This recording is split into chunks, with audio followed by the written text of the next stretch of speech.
Et salut internaute, ça me fait super plaisir d'être là avec toi aujourd'hui. Et le sujet, c'est ça.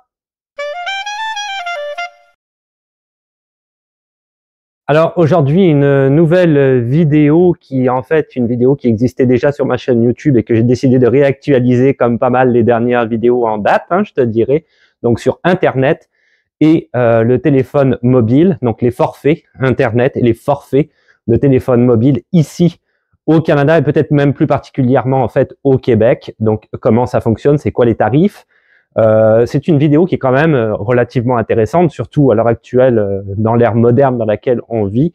Et c'est surtout une vidéo qui était vraiment importante à réactualiser parce que l'ancienne vidéo datait d'il y a 6 ans et ça a énormément bougé et changé depuis 6 ans. Donc, il faut remettre un petit peu les pendules à l'heure, ça c'est clair et net. Avant de commencer la vidéo, n'oublie pas de t'abonner et de laisser un petit pouce bleu, c'est très important pour faire monter la chaîne dans l'algorithme. On commence tout de suite. Alors, premier point, et quand même pas des moindres avant de rentrer dans le vif du sujet par rapport aux différents forfaits, c'est que le gouvernement du Canada s'est quand même avancé sur le fait qu'en 2026, il prévoyait que 98% de la population canadienne devrait avoir accès à Internet haute vitesse. Donc ça, c'est quand même relativement bien et ça va de pair évidemment avec la téléphonie mobile. Ils mettent des antennes un petit peu partout, tu sais, ces grosses antennes là, dont on a parlé il y a quelques années. Bref, ça c'est quand même relativement bien parce que quand tu connais un pays comme le Canada et a fortiori même la province du Québec, il y a des endroits qui sont quand même très reculés. On s'entend, des villages où il fait bon vivre d'ailleurs, où les gens se sentent très bien, mais ils aimeraient quand même avoir accès à la technologie moderne. C'est sûr que ça peut ne pas être évident quand tu es aussi éloigné, si tu veux, des grosses mégalopoles que peuvent être, par exemple, la métropole de Montréal ou la ville de Québec. C'est peut-être un peu plus compliqué. Donc là, si tu veux, le gouvernement du Canada, dans l'entièreté du pays, s'avance sur le fait qu'il va être capable de donner, si tu veux, accès à ces conforts technologiques qui sont nécessaires à l'heure actuelle, surtout avec le télétravail et le reste. Donc ça, quand même, déjà, c'est pas mal bien. Alors, rentrons directement dans le vif du sujet. On va commencer tout de suite par Internet. Alors, Internet, ici au Québec, tu vas avoir deux grosses compagnies, qui effectivement offrent des services, soit Vidéotron et Bell. C'est les deux grosses compagnies qui se font concurrence, qui pendant pas mal d'années, je te dirais, ont eu un monopole. À l'heure actuelle, ces deux compagnies-là n'ont plus vraiment de monopole, mais restent quand même les deux plus grosses compagnies en question. Pourquoi? Parce que c'est les seules compagnies, si tu veux, qui ont, comme c'est elles qui avaient débuté le système d'Internet, c'est elles qui possèdent tout le réseau Internet, des fils, des câbles, etc., partout à travers le Québec. Donc, ce qui se passe, c'est que Vidéotron et Bell offrent des blocs de données, si tu veux, moyennant finance, naturellement, à d'autres compagnies qui vont leur acheter des blocs de données et vendre ces blocs de données-là, si tu veux, à des clients peut-être un petit peu moins chers. Mais ces blocs de données-là sont limités pour chacune de ces compagnies-là. Donc, pour ces petites compagnies, dont je vais parler peut-être après si tu veux plus en détail, effectivement, tu vas pouvoir avoir accès à des forfaits qui vont être de moindre prix, mais à partir du moment où ils vont avoir, si tu veux, le nombre de clients qu'ils peuvent avoir, la limite de nombre de clients qu'ils peuvent avoir pour pas déplacer leurs blocs de données, quand ils vont déplacer les blocs de données, les forfaits vont devenir beaucoup plus chers. Donc, c'est à toi, si tu veux, à réellement regarder c'est quoi le forfait en question à ce moment-là et est-ce que ça vaut la peine pour toi si tu fais affaire avec une de ces petites compagnies-là, par exemple. Alors, également aussi pour toutes ces compagnies-là, que ce soit les grosses comme les plus petites, donc Vidéotron, Bell, etc., il ne peut pas y avoir, si tu veux, de contrat avec lequel tu vas être lié pendant X nombre d'années sans pouvoir résilier ton contrat quand tu veux.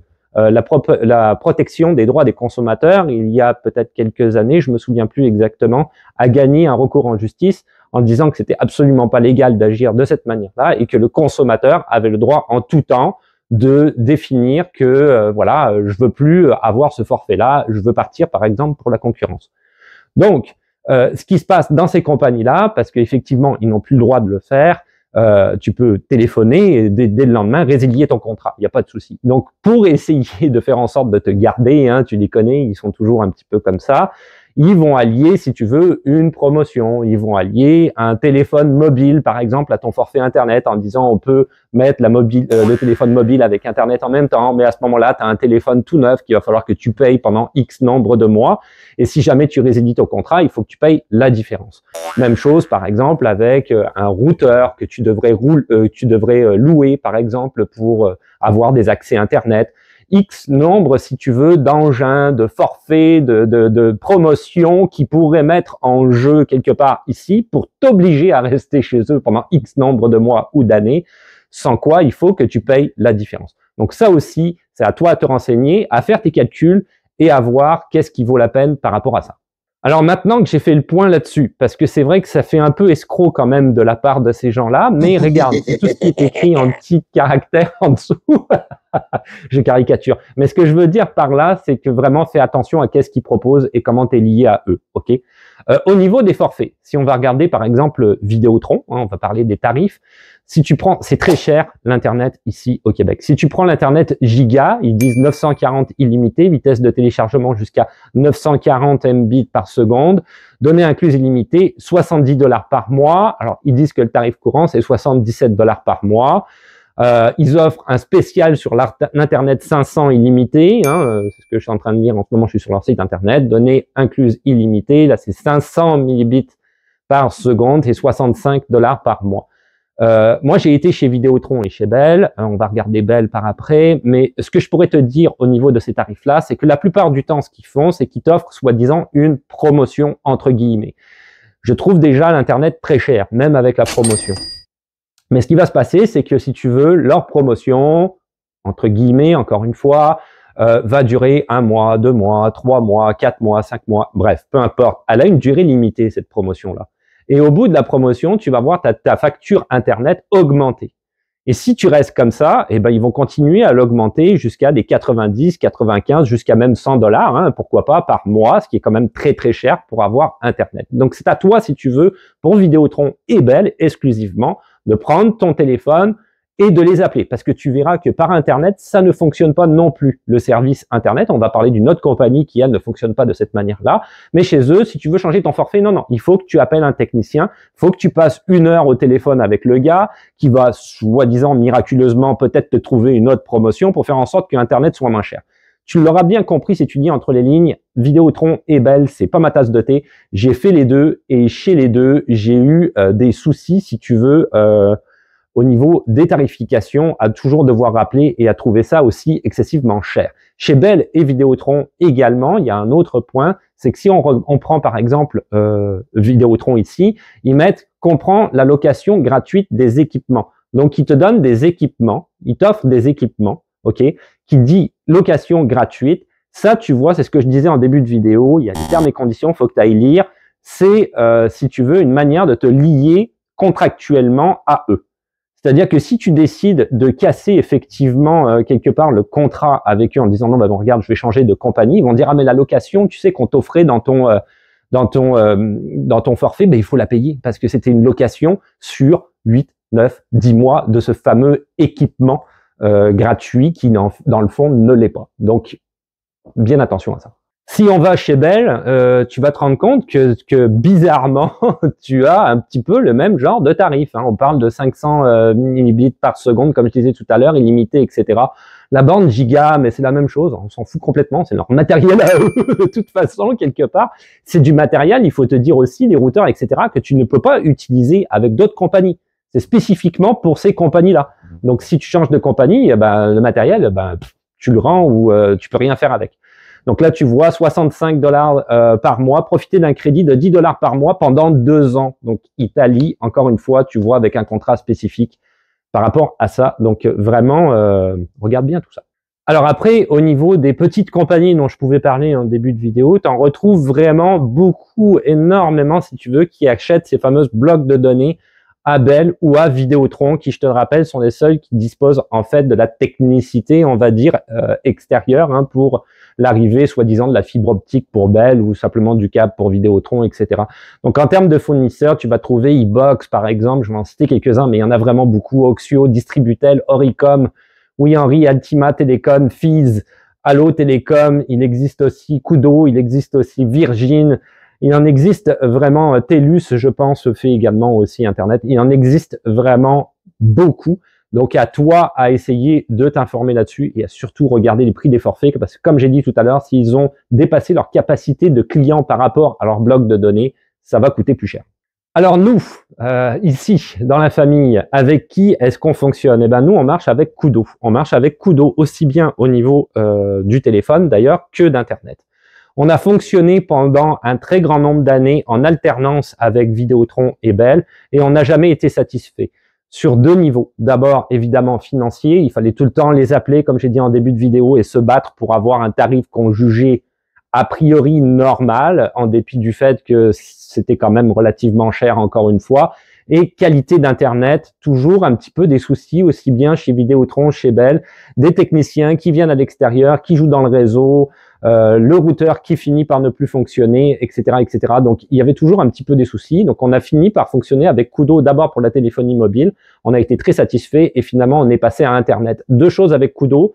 Premièrement, évidemment, le tarif. Alors là, tu vois, ils le mettent par exemple Internet avec à partir de 44 $ par mois. Mais c'est à partir du moment où tu as un forfait téléphone avec eux.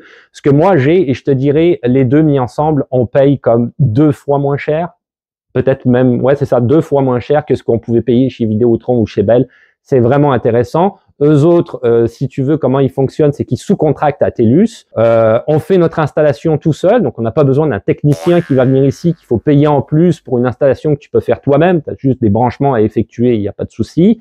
Également, point très positif, c'est que si je veux changer mon forfait, que ce soit en téléphonie mobile ou en Internet, je peux le faire directement via Internet. Je n'ai pas besoin d'appeler quelqu'un, je n'ai pas besoin de parler à une personne, je peux le faire moi-même.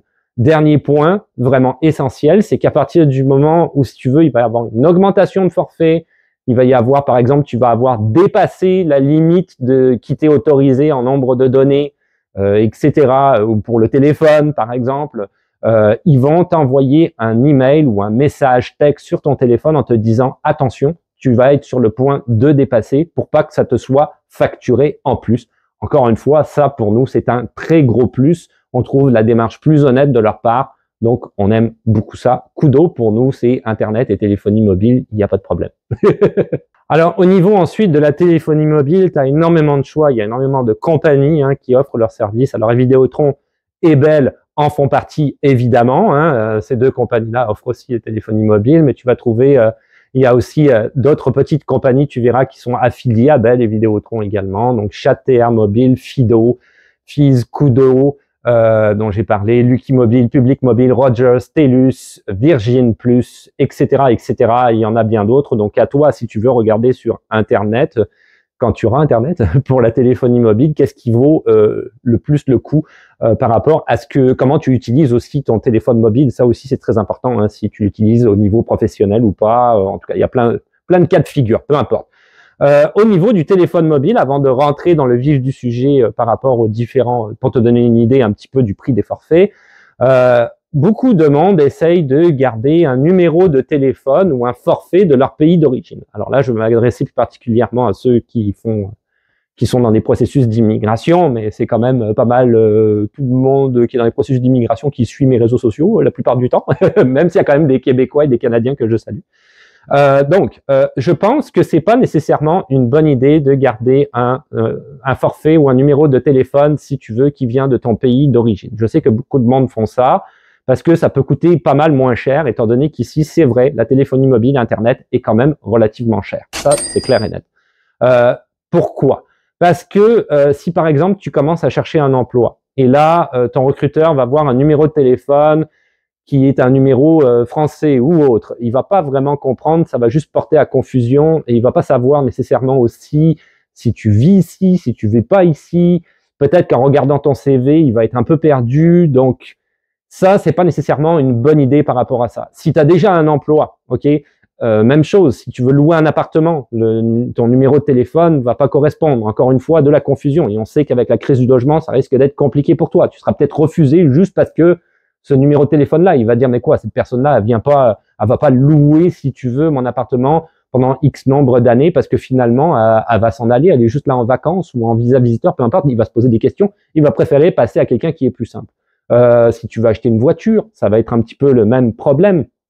Moindre dans ces cas-là, je te dirais, parce que les gars qui veulent vendre des voitures, ils vendraient ça à n'importe qui, mais ça risque de poser un petit peu des soucis à ce niveau-là. Même chose d'ailleurs à l'inverse. Si tu as un numéro de téléphone, par exemple en France, et que tu décides, je sais qu'à l'heure actuelle, on peut le camoufler par un numéro de téléphone québécois ou canadien, ou québécois plus particulièrement, ça peut être un problème parce que le recruteur va voir le numéro de téléphone, si on parle plus particulièrement des jobs, sur ton CV qui commence par 450 ou 514 qui sont effectivement des indicatifs locaux ici au Québec.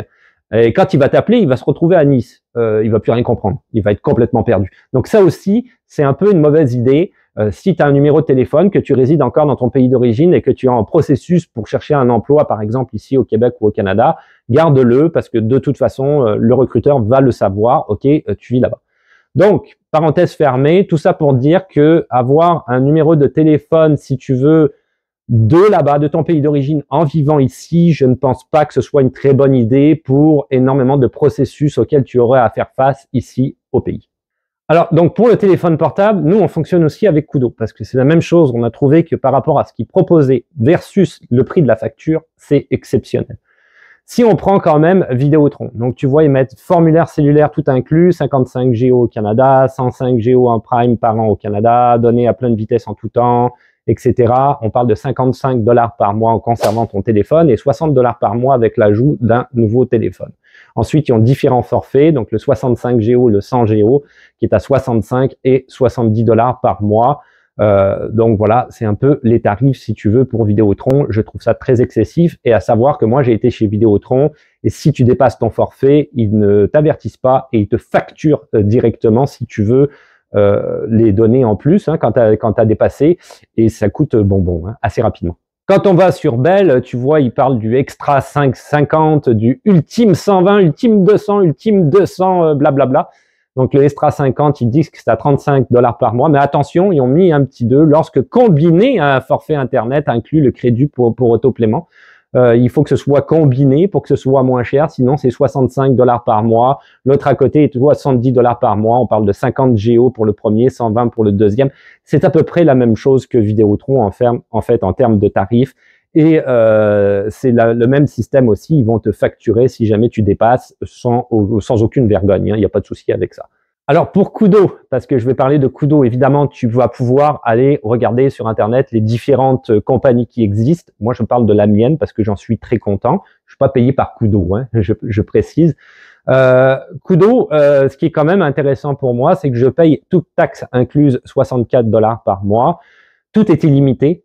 Donc moi j'ai réellement aucun souci. Toutes les données que j'ai pas, si tu veux consommer, ils me les reportent. Je suis à 1 million de données à consommer. J'utilise mon téléphone constamment. Il faut te dire aussi que sur le 64 $ en question, j'ai un téléphone ici avec lequel je filme de l'année, un Samsung de l'année, Samsung, je sais plus comment on dit. Donc super téléphone que j'utilise quotidiennement pour mes réseaux sociaux. C'est avec lui que je fais mes réseaux sociaux, je n'ai pas de caméra. Du coup, voilà, tout ça pour dire que moi, je fais tout avec mon téléphone. Donc, je trouve ça pas cher. Et quand j'ai la possibilité, je change mon téléphone pour un téléphone de l'année à chaque fois parce que j'utilise ça pour mes réseaux sociaux, tout simplement. Donc, très bien, chez Kudo, très content. Et je pense que c'est relativement concurrentiel à ce que peuvent offrir les autres compagnies, surtout les grosses compagnies, à savoir Vidéotron et Bell, avec qui j'ai vraiment pas été très heureux, je te dirais. Après, pour le reste, comme je te dis tout à l'heure, il existe plein de petites compagnies. Moi, j'ai choisi Kudo, mais il y en a probablement d'autres aussi qui vaillent vraiment la peine en termes de tarifs et en termes de services qu'ils peuvent proposer par rapport à la téléphonie mobile. À toi de faire ton petit marché. Et voilà, c'est tout pour aujourd'hui. Donc, c'était cette vidéo sur les forfaits Internet et la téléphonie mobile ici au Québec plus particulièrement. C'est très cher, même dans l'ensemble du Canada. Tout le monde est un peu exaspéré par les tarifs. C'est sûr que le fait que ce soit ouvert à des petites compagnies, comme je l'ai dit en début de vidéo, et que ce soit plus uniquement que Bell et Vidéotron, bon bah ça aide pas mal. Ils se font concurrence. Donc pour nous consommateurs, c'est un bénéfice au niveau des tarifs, mais ça reste quand même très très cher par rapport aux services qui sont donnés, je trouve. on essaye effectivement d'aller vers le moins cher. Nous, on a choisi Kudo, tu le sais, je l'ai répété 20 000 fois. Donc, cette vidéo-là est terminée. Alors, tu peux me retrouver sur les réseaux sociaux, comme d'habitude, ce qui comprend Instagram, TikTok, Twitch et Facebook. YouTube, qui fonctionne à plein pot, il n'y a pas de problème, c'est là où je suis le plus présent. C'est mon réseau social principal, donc il y a beaucoup de choses qui se passent sur ma chaîne YouTube, des vidéos quand même relativement constamment. J'essaie de poster un maximum, même si c'est des vidéos d'Instagram et de TikTok. Des fois, hein, tu l'as vu récemment, je faisais ça, mais je me suis dit que si c'est des informations qui sont intéressantes pour ceux qui suivent exclusivement YouTube, il faut qu'ils aient accès à ces informations-là. Les YouTube Live, tu sais, j'en parle tout le temps, donc tu peux laisser tourner en arrière où je traite de pas mal de sujets en arrière-plan pendant que tu fais la cuisine, le ménage ou peu importe, ça pourrait t'intéresser. Les shorts qui sont là sur YouTube au quotidien. Vraiment, je publie relativement souvent sur la vie au Canada, le quotidien au Canada, l'immigration au Canada, tout ce qui a un rapport avec Canada. Là-dessus, n'oublie pas de t'abonner et de laisser un petit pouce bleu. C'est très important pour faire monter la chaîne dans l'algorithme. Et on se dit à la revoyure. Ciao, bye.